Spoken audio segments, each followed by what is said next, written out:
Coming up on Valley View News, Angelenos celebrate their first Indigenous Peoples Day. Plus, CSUN students voice their opinions on Executive Order 1100. And the box office breaks another record this week. Hello and welcome to Valley View News. I'm Brian Bruman. And I'm Sammy Shakta. The Senate confirmed Brett Kavanaugh as the next Supreme Court Justice after a 50-48 vote in favor of his becoming the 114th Associate Justice. The vote came after weeks of political and human drama as Kavanaugh defended himself against accusations of sexual misconduct. Controversy increased after Senator Susan Collins said that despite the allegations, she would vote yes for Kavanaugh. Many were not happy with her response. People protested Collins' decision at the Portland airport. Kavanaugh begins his term on the Supreme Court this coming week. Meanwhile, Los Angeles County is investigating whether the Sheriff's Department racially profiled certain people driving on the 5 freeway. A Los Angeles Times investigation found that 70% of drivers pulled over were Latino. 2/3 of them also had their cars checked for drugs. The searches happened between 2012 and 2017. Sheriff Jim McDonnell says he looks forward to working with the inspector to examine racial profiling allegations. The city and county of LA are working to help unsheltered Angelenos find permanent homes. Valley View News reporter Melanie Rosales went to downtown and tells us more. Los Angeles opened up their first emergency bridge housing program in the El Pueblo area. This falls under Mayor Garcetti's A Bridge Home initiative to shelter the homeless. The nonprofit operator, The People Concerned, have provided resources they need to get back on their feet. And we need to build more housing. But while we're waiting for that housing to be built, it's also important to take care of people who are living on the streets currently. Tent cities stretch all over LA County, leaving the homeless population exposed to diseases and lack of safety. You have to be streetwise to live in the street. If you don't got streetwise, you won't last in the street. It's like living in the jungle. The Los Angeles Homeless Service Authority searches for the residents to stay in the home. Director of Communications Tom Waldman says he sees more people stepping in to help the cause. These are people they've known, that they built relationships of trust with, who are experiencing homelessness. These residents are getting a second chance at a fresh start. I finally found a program that came to me and they asked me, am I willing to go into a program? And I told them, yeah, that I'm accepting anything. So God opened doors for me. The Bridge Home is currently housing 45 residents and are expected to find permanent housing in the next coming year. In Los Angeles, I'm Melanie Rosales, Valley View News. There's plenty of hard work done behind the scenes in sports. Hard work that many people don't know about. Valley View News' Caitlin Von Meter visited one of those behind-the-scenes workers at CSUN Athletics. A normal day for Izzy Gold starts at 4:30 a.m. and ends at 12 a.m. He allowed us to spend the day with him.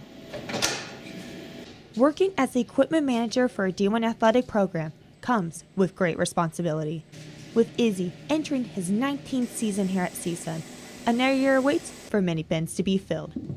Having to keep track of 19 D1 sport teams, Izzy Gold is the busy man behind the counter who is in charge of making sure CSUN athletic teams are prepared to play. CSUN has been gold money and has struck gold with Izzy Gold. Doing laundry, setting up locker rooms, daily wash, returning the wash to the locker rooms, working basically, I would say just going nonstop, being on your feet constantly. Izzy has help in keeping 19 teams outfitted. One worker, Destiny Villegas, shares her experience with helping in the laundry room. So we come in, we start with the shower towels, we wash them, we fold them, then we do the loops, which is the athlete's practice gear. We help package the stuff, put it away in the room, and basically anything Izzy needs, we help. An athlete who greatly appreciates the laundry king is CSUN women's softball player, Savannah Horvath. Thank you, Izzy.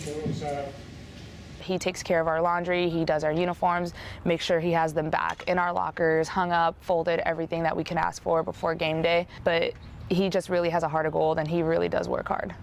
Any athlete would agree Izzy is irreplaceable. Many hours of preparation goes into preparing the teams for competition.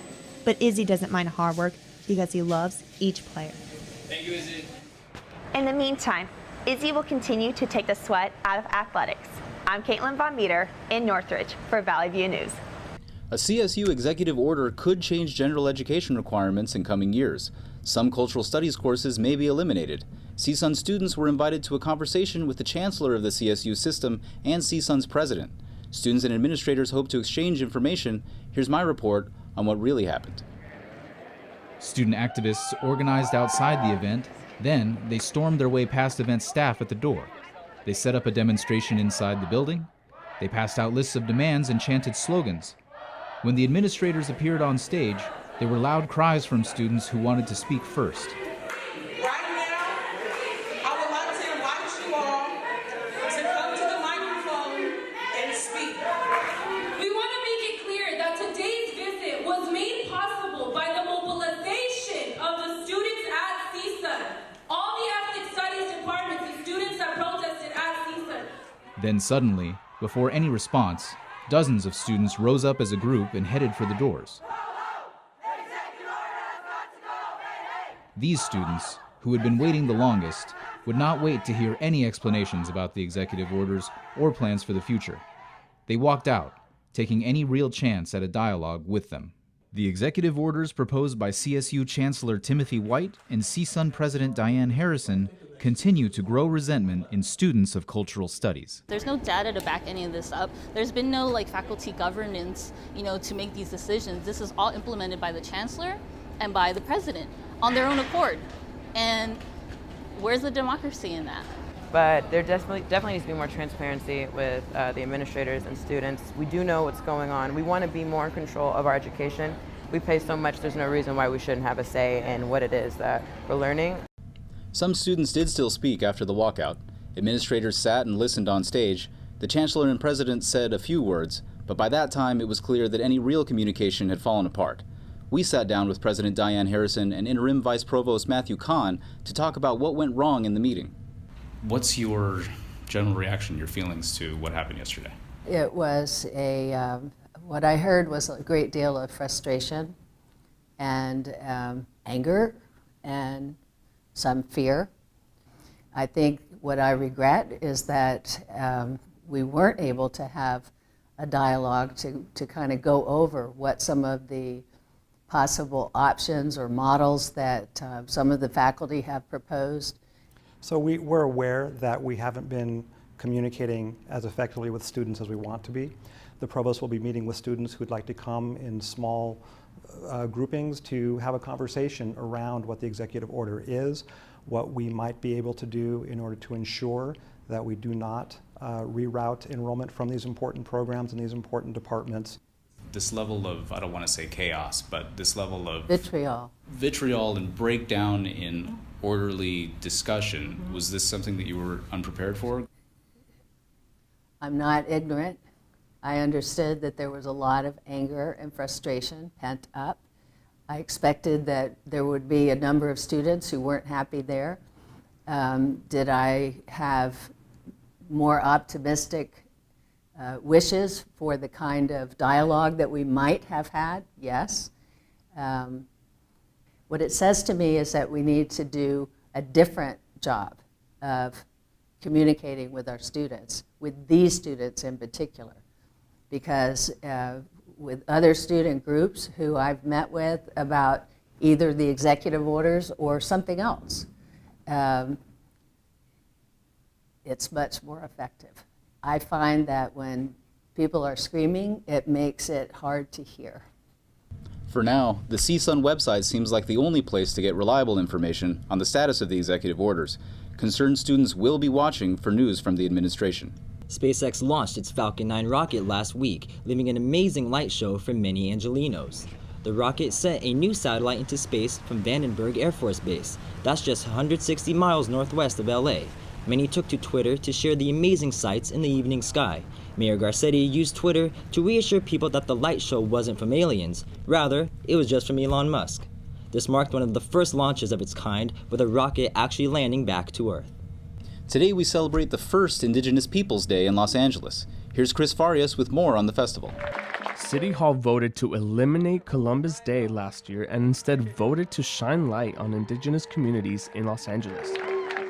Chase Francis is Indigenous and says why eliminating the Columbus Day holiday is the right thing to do. I think it's correct because, Columbus never actually came here. He was down in the Caribbean, and they were here first anyways. Yes, I can be myself. Connie Fast Horse Norris says her identity was something she was not proud of when she was growing up.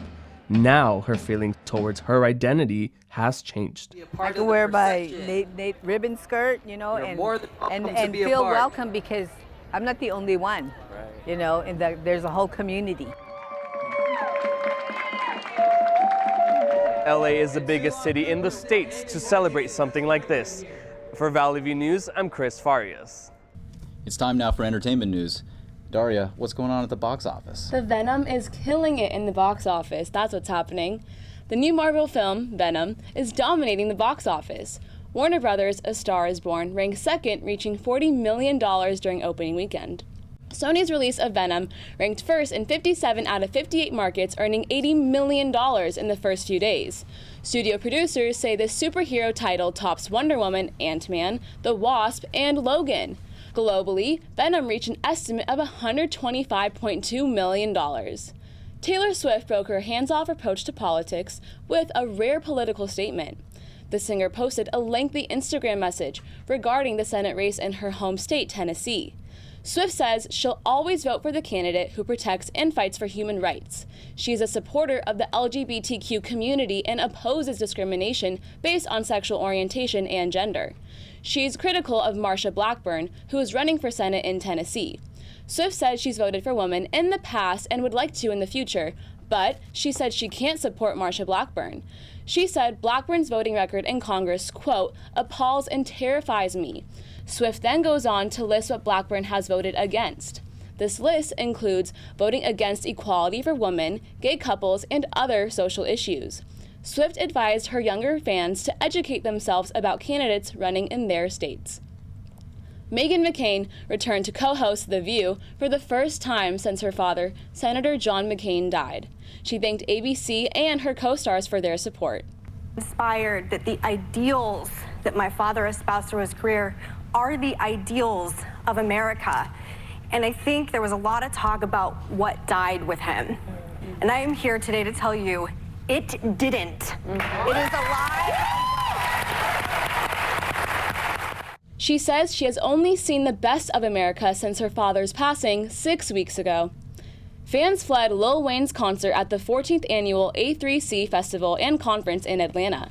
He was a few songs into his set before the crowd dispersed in panic from the Georgia Fright Depot. Police officer Jarius Daughtry said someone in the crowd was yelling that gunshots were fired. There is no evidence of any gunshots at the venue.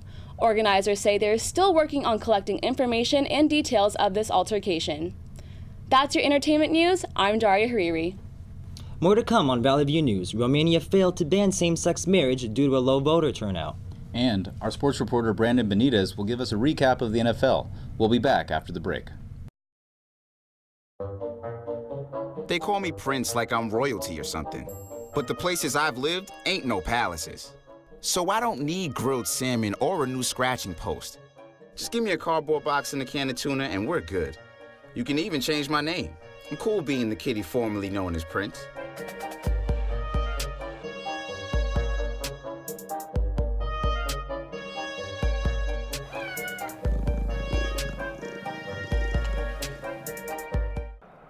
You're on your boat. Your engines are dead. You're starting to sink, and you can't get a cell phone signal. Thankfully, you have a Marine VHF radio on board tuned to Channel 16. The Coast Guard and other boaters monitor distress calls on Channel 16. A radio is the best way to call for help. Don't assume a cell phone will work. Communication is your lifeline. Be sure you're heard.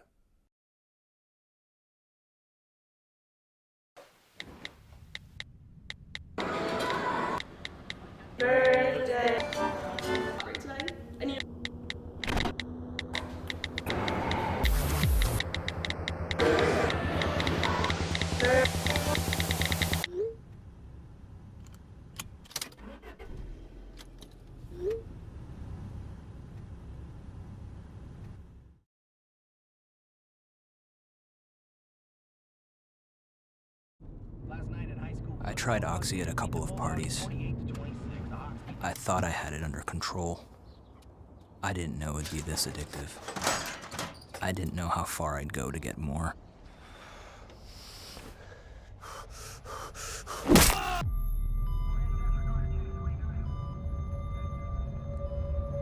opioid dependence can happen after just 5 days.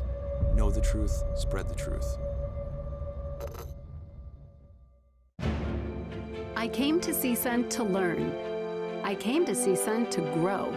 I came to CSUN to prepare. I learned to question, to answer, to encourage. I grew as a mentor, an ally, an advocate. I left CSUN prepared to uplift and embolden, prepared to challenge and inspire, prepared to teach. I'm Rebecca Milwaukee, and I'm a Matador.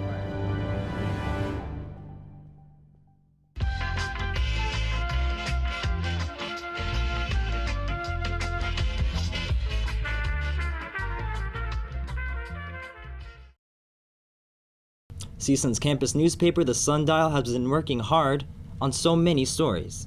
For a preview into the next issue, here's the Sundial's editor-in-chief, Augustine Garcia. Thanks, Sammy and Brian. Last week, the Sundial published 2 stories. One story was on student protesters giving the list of demands to the CSU chancellor about Executive Order 1100R before they walked out. Another story we have is from our sports edition.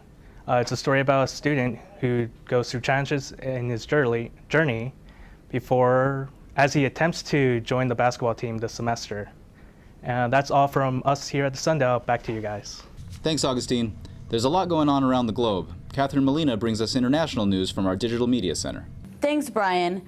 China's foreign minister accused the United States of interfering in its internal affairs. Wang Yi criticized the Trump administration, saying the president increased trade tensions. Yi said Trump has hurt relations between the U.S. and China. The foreign minister also wants the U.S. to stop selling arms to Taiwan. Romania's vote to ban same-sex marriage failed due to low voter turnout. Only 21% of voters supported the ban. The bill needed 30% to pass. The vote began after a petition was signed by nearly 3 million Romanians. In 2001, Romania decriminalized homosexuality, but still doesn't allow same-sex marriage. An oil refinery explosion rocked St. John in New Brunswick, Canada. Irving Oil was on fire after the blast. Most of the city's east side was covered with black smoke. 4 workers were treated for minor injuries. All workers on site were accounted for. In the meantime, the St. John Emergency Services said the fire is under control. Provinces in Honduras are under alert after heavy rains. At least 6 dead and 7,000 displaced due to the heavy flooding. Hundreds were forced to flee their homes. Hurricane Michael caused the heavy rains. As Michael gains strength, it will hit Florida. That's all for international news. Now back to you guys in the studio. Thanks, Catherine. Now it's time for sports with Brandon Benitez. What's going on, Brandon? A lot's happened, Sammy. Both of LA's teams played against their division rivals this weekend. The Rams traveled to Seattle to take on the Seahawks. It's a tie game in the third quarter. Quarterback Russell Wilson scrambles out of the pocket and throws a strike to David Moore in the back of the end zone. Seahawks go up by 7. Fast forward to the fourth quarter, running back Todd Gurley rushes in for a touchdown. That's his 3rd one in the game and 9th this season. In the final minutes, the Rams have a chance to seal the game on 4th down. Quarterback Jared Goff decides to take the game into his own hands. He sneaks the ball through and secures the 1st down. Rams stay undefeated and win a thriller, 33-31.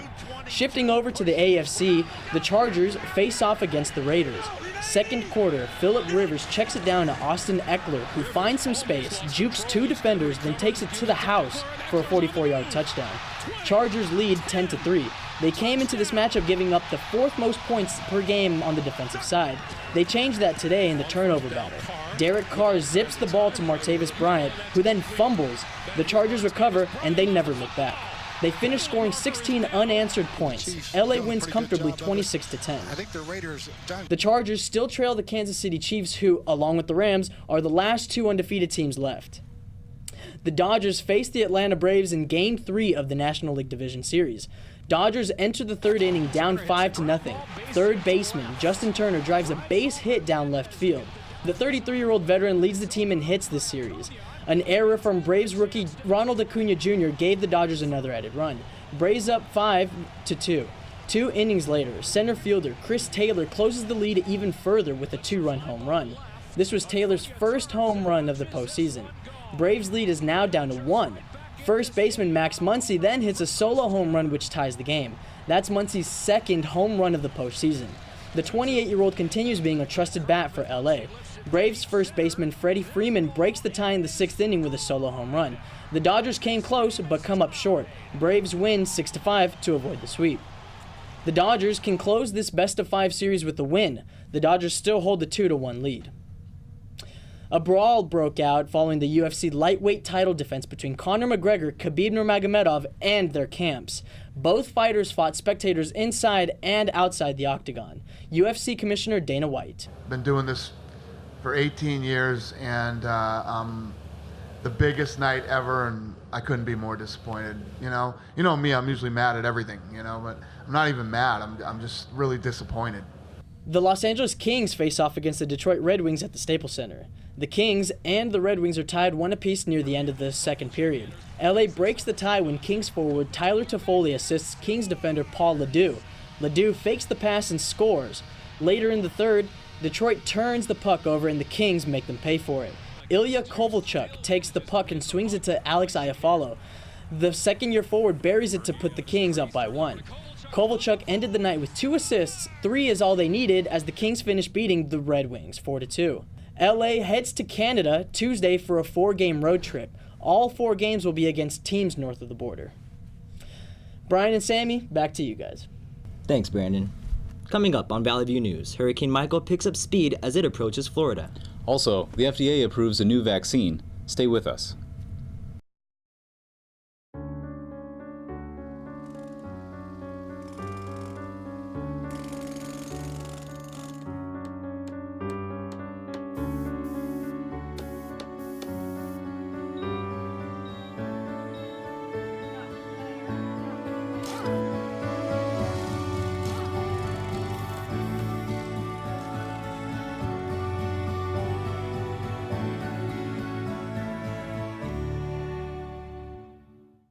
I'm Rudy Tempesta. I'm 92 years old. I fought in World War II. Then I came home, worked for the post office for 70 years. I've been getting Meals on Wheels, and I enjoy it. The most important thing about Meals on Wheels is you meet the people, which to me is fantastic. You need people to keep your brain moving. That's what life is about. It's love and having a conversation with people. It's a beautiful day out here. Sunny today with light breezes, giving way to clouds in the afternoon.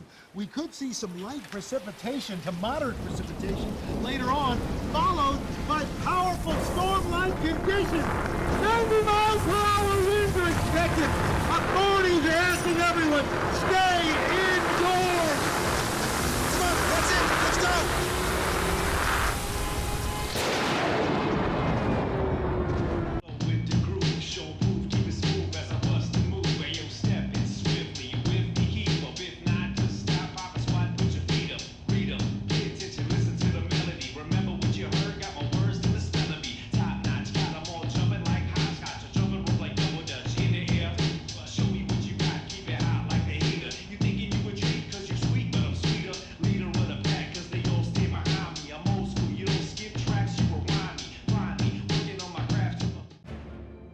I came to CSUN to learn.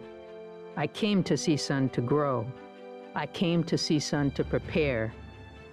I learned to ask, to analyze, to communicate. I grew as a writer, a thinker, a citizen. I left CSUN prepared to participate, prepared to contribute, prepared to lead. Aloha, I'm Linda Lingle, and I'm a Matador.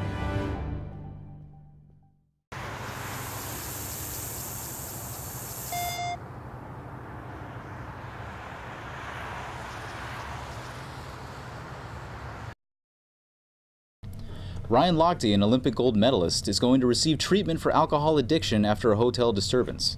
The police in Newport Beach were called after he tried to kick down his hotel room door while intoxicated. His agent says the incident was minor, and what matters is that Lochte is getting the help he needs. He also says Lochte has been battling with his alcohol addiction for several years. Michael is expected to hit Florida after ripping through Cuba as a Category 1 hurricane. By the time Michael reaches Florida, it's expected to be a Category 3 with 120-mile-per-hour winds. Florida Governor Rick Scott issued a state of emergency for 26 different counties. Hurricane Michael could be the first Category 3 hurricane or higher since Hurricane Dennis hit Florida in 2005. Tesla's Model 3 sedan is now the best-selling luxury car in the U.S., and a new HPV vaccine has been released for adults. Here's Isabel Ochoa with social media, tech, and health news. Thanks, guys. Whether a child uses soap or hand sanitizer determines how much school they'll miss.